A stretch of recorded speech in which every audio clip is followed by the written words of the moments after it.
From Articulate Digital Business, this is Vandita Agarwal presenting the Digital Talk. Today, I was fortunate enough to get the hold for Stefan Doran to understand what sales funnel really is. Stefan is into the business since 1987 and has helped over 4,000 businesses grow and prosper into the business world. Welcome, Stefan. Great, thank you, and it's great to be here. I would like to introduce Articulate Digital Business digital platform as this easy to drag and drop editor where we are helping business owners articulate their true business vision via digital platform. So you are into the sustainable coaching business and helping businesses succeed 50% by the sustainable product. So what is your main magic point for them to really prosper and adopt into their day-to-day business? It depends on if they're already in business or they're new at business. So for the new people, it's like, okay, we show them the roadmap on how to launch a business. And we do that through, and we'll go into it in more detail later, but Genesis the game, we teach them from, we have courses, and we have programs. And then if you already have a business, we have workshops that we've worked with large financial institutions and universities and launching. And so if you have a business that is, I don't know, maybe a music business, and you're like getting stuck on how to grow your music business to the next level, our training program will help you figure out all the elements you need to do to grow your music business so you get to more customers and so on. So that's what we do. What is the area of focus for you when you grow and teach entrepreneurs to really grow their sales funnel and grow their business? The main focus is helping them. We're trying to make it fun and make a community out of it because, as you most of your listeners know, starting a business can be tough. And the fastest, best way that we know how to learn how to run a business for the first time is to make it fun and enjoyable. As you see, being an entrepreneur, no one starts and dive directly into knowing everything.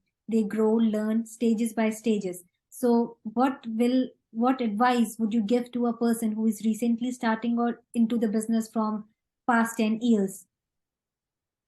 Okay, so they're at the idea stage of setting up a business. So if you're at the idea stage, then the key is, and this is the first time they're starting a business, or now I've done businesses before, but this idea is new.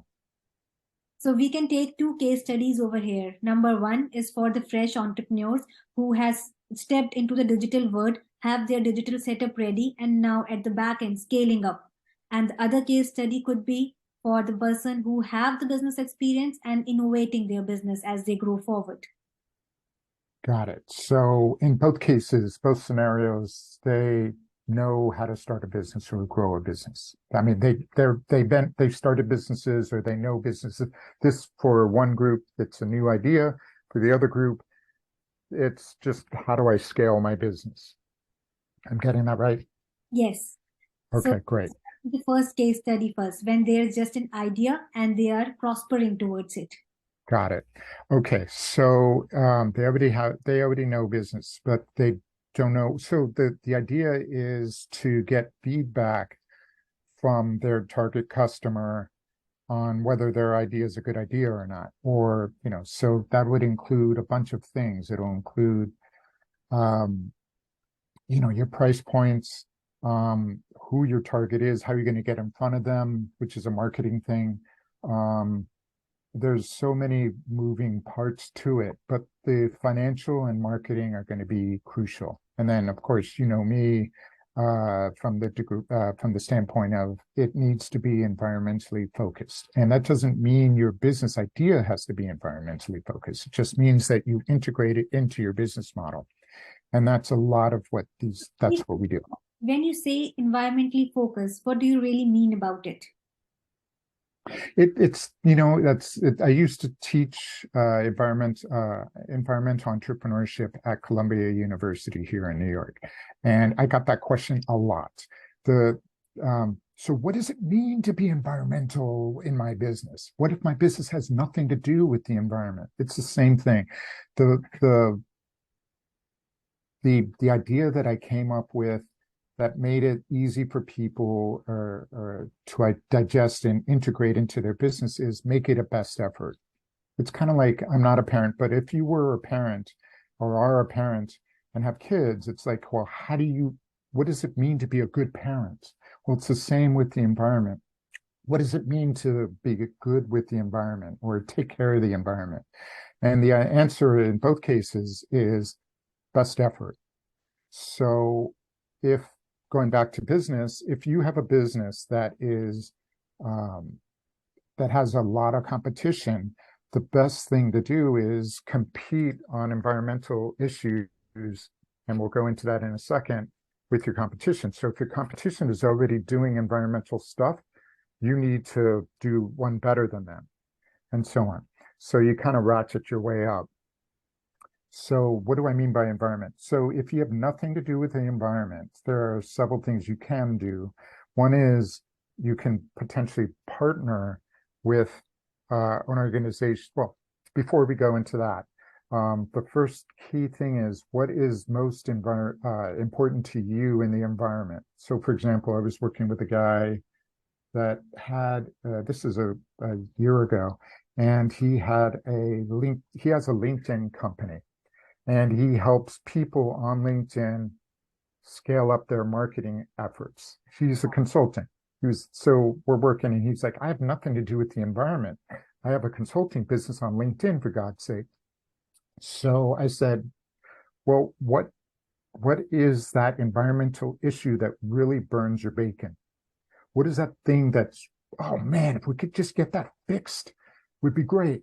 And he finally said, the polluting oceans and water cleanup. And I said, wow, what if you partnered with an organization that does beach cleanups? And then you offer them for a large organization, and then you offer them a discount or a special offer with what you do for their members only. And he did that. He was like, oh, I would love to do that. And he said, I know several beach cleanup companies, organizations, nonprofits in this case, that he partnered with, and his business tripled in, I think it was 5 weeks, tripled, because he took exactly what he's doing. He just changed his target market, not changed it, but he added that target market and said, okay, for you guys, this is what I'm going to do. And he rolled it out. So that's an example of an organization that has nothing to do with the environment and how he integrated it.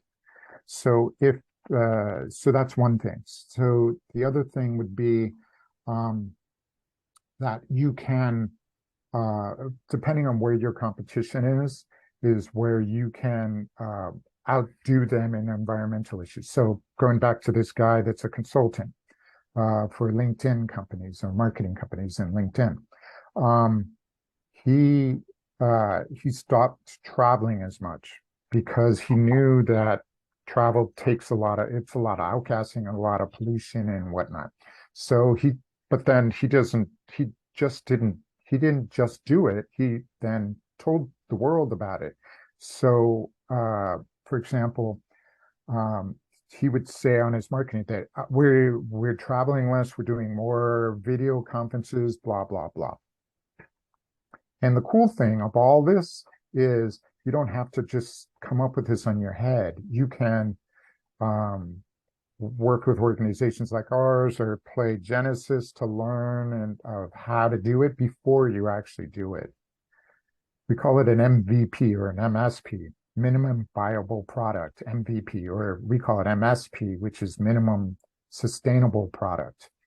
And there you can test out your assumptions and say, I assume that I can target market where I can partner with these organizations. I assume blah, blah, blah. You can figure out your assumptions and then test it out before you actually spend money on it and doing it, if that makes sense.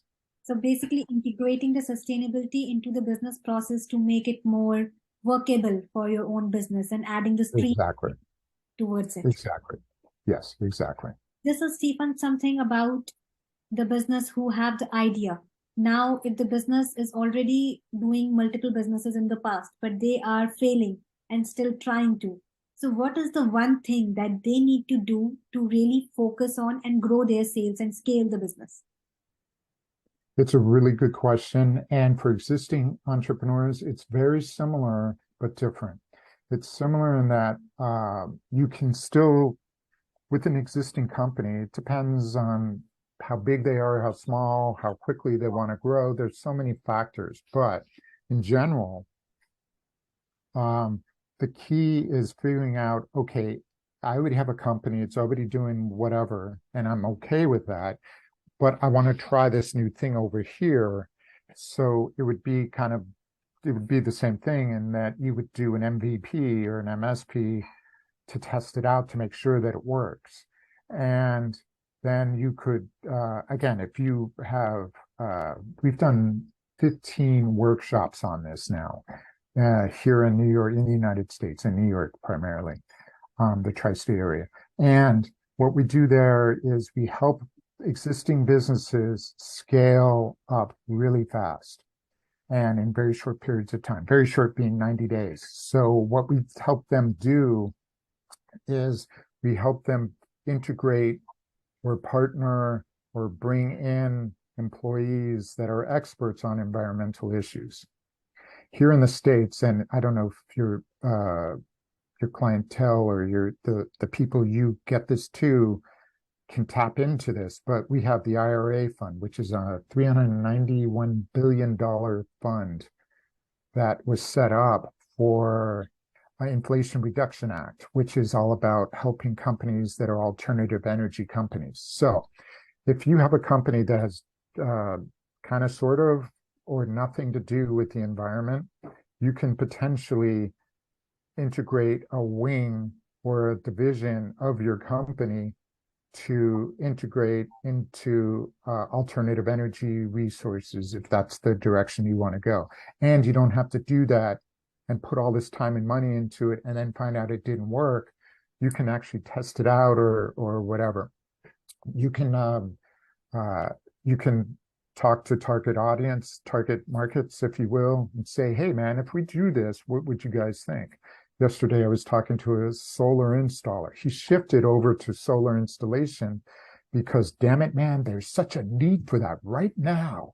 So he retooled himself. He trained himself to do all this, and then he moved into it, as an example. Sounds really great. So, Stephen, coming back to our question, and according to your story, say if the person is into the business for a long time, they have built a network as your particular network that you wish discussing, how to leverage the network towards the business? Got it. So it depends on the network and how do you leverage it towards your business. So if you integrate sustainability or nah, it's they're just scaling their business. Both ways, because Both ways. sustainability in a Yeah. way is very sustainable for the business and the environment as well, as we all are living in the environment which is deteriorating day by day. So to save the environment and also integrate the sustainability into the business, it's a good mixture altogether. Okay, good. So in reverse order, I'm going to talk about sustainability and how do you integrate that and use that to scale your business with your audience the way it is already. And then for everything else, it'll be virtually the same. Okay, so what you do is you for the sustainability sector, and you want to test it out before you launch it to make sure it works before you put all these resources into it. You can depending on your relationship you have with your target audience, you can reach out to them and find one or two that are going to be the quote unquote guinea pig in this and say, hey, Susie Q, I want to test this idea out and I'm going to give you whatever. I'm going to give you a discount. I'm going to give you a free blah, blah, blah to try it out and see if it works. And then you give me in return, you give me feedback on what you liked, how we can make it better and so on.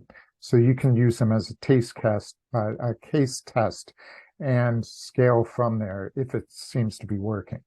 That's one thing. You could do that on the sustainability front. On the non-sustainability front, if you will, you can, what I would recommend is going to your target, well, to your audience that you already have, because as you know, they are your best customers and they're more likely, I think it's 80% more likely to buy from you than if you went to somebody brand new.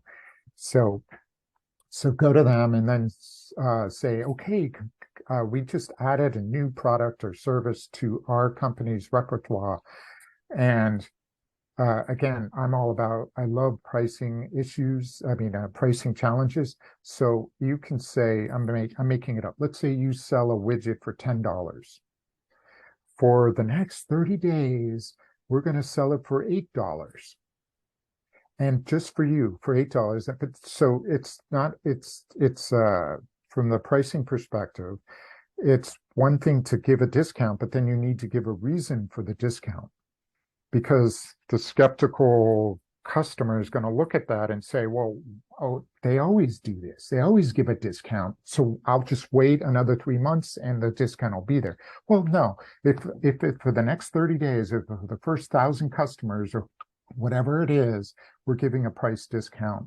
And so you give a reason for it and then boom, you scale. So the idea again, and then I'll stop, is the idea is that you go to your existing customers with a new product or service and then give them a reason for the discount and then give them a discount, make it short term.